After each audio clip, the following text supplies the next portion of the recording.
Video देखने से पहले अगर आपने मेरा चैनल सब्सक्राइब नहीं किया है तो पहले सब्सक्राइब कर लें, साथ ही बेल आइकन दबाएं ताकि मेरे द्वारा डाली गई वीडियो की नोटिफिकेशन सबसे पहले आप तक पहुंचे। हेलो दोस्तों, आपके अपने सक्सेस नाइस क्लासेस में आपका स्वागत है। आज हम लेके आए हैं दो इम्पोर्टेंट टॉपिक जो एग्जाम में कई बार पूछे गए हैं। पहला, भारत के थल सीमा से सटे देश। दूसरा, भारत के 8 राज्य जिनसे होकर कर्क रेखा गुजरती है। तो आइए इस टॉपिक को हम अच्छे से समझते हैं बाय ट्रिक। इम्पोर्टेंट टॉपिक से ये पहला टॉपिक है और दोनों ही टॉपिक एग्जाम के पॉइंट ऑफ व्यू से काफ़ी इम्पोर्टेंट है। कई बार ऐसे क्वेश्चन पूछ चुका है।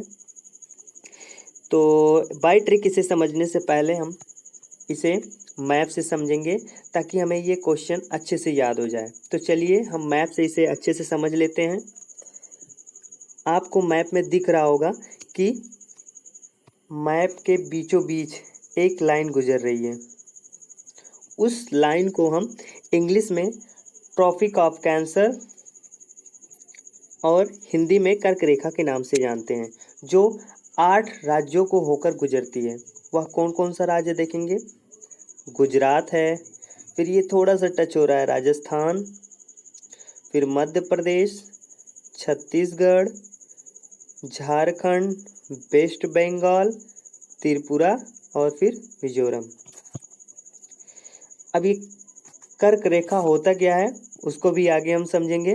तो चलिए कर्क रेखा की को डिटेल में समझते हैं। तो कर्क रेखा होता क्या है तो हम समझेंगे।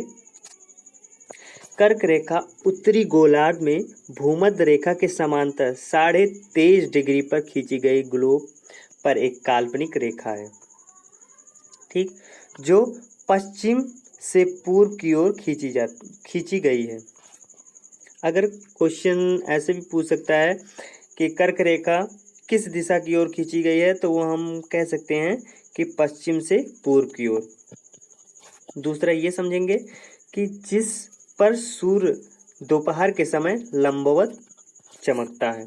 कर्क रेखा पर दोपहर के समय सूर्य लंबवत चमकता है। 21 जून को सूर्य इस रेखा के एकदम ऊपर होता है, जो उत्तरी गोलार्ध में वह दिन सबसे लंबा व रात सबसे छोटी होती है। इस स्थिति को हम संक्रांति भी कहते हैं।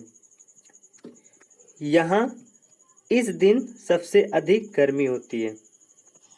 21 जून जो है जिसमें जिसमें दिन जो होता है लंबा होता है और रात छोटी होती है।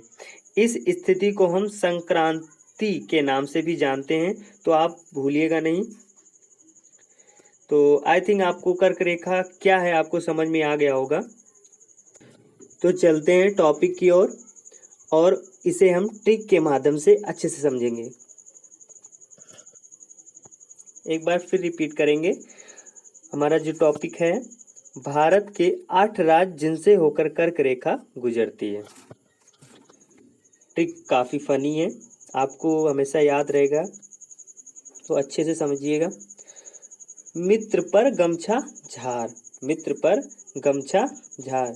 मी से समझेंगे मिजोरम, त्र से समझेंगे त्रिपुरा, पर से समझेंगे पश्चिम बंगाल, गा से समझेंगे गुजरात और माँ से समझेंगे मध्य प्रदेश, छा से समझेंगे छत्तीसगढ़, झा से समझेंगे झारखंड और रा से समझेंगे राजस्थान। काफ़ी फनी ट्रिक था, आपको अच्छे से याद हो गया होगा।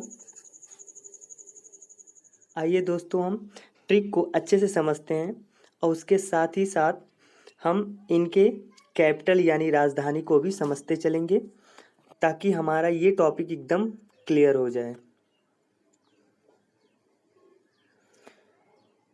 तो ट्रिक कुछ इस प्रकार है। बचपन में एमबीए किया, बचपन में एमबीए किया। बाद से समझेंगे बांग्लादेश और बांग्लादेश की राजधानी ढाका है। बांग्लादेश 16 दिसंबर 1971 को स्वतंत्र देश बना था, ये भी हम समझते चलेंगे। चा से समझेंगे चीन और इसकी राजधानी बीजिंग है। पा से समझेंगे पाकिस्तान, इसकी राजधानी इस्लामाबाद है। ना से समझेंगे नेपाल और इसकी राजधानी काठमांडू है। मा से समझेंगे यानी यम से समझेंगे म्यांमार, जिसे हम वर्मा के नाम से भी जानते थे, और इसकी राजधानी नयपीडा है। बी से समझेंगे भूटान और इसकी राजधानी थिम्पू है। ए से समझेंगे अफगानिस्तान, इसकी राजधानी काबुल है।